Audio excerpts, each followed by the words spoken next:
جاہل لوگوں سے کم مل ورنہ وہ تجھے بھی جاہل بنا دیں گے۔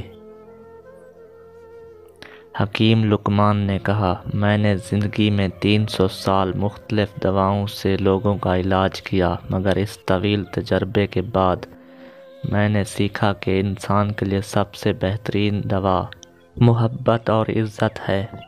کسی نے پوچھا، اگر یہ اثر نہ کرے تو؟ وہ مسکرائے اور بولے، دوا کی مقدار بڑھا دو۔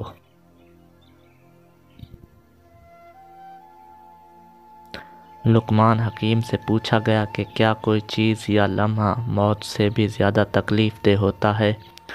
تو حکیم لقمان نے فرمایا، ہاں، جب کوئی شریف انسان کسی مجبوری میں کسی کم ظرف انسان کے آگے دست سوال دراز کرے۔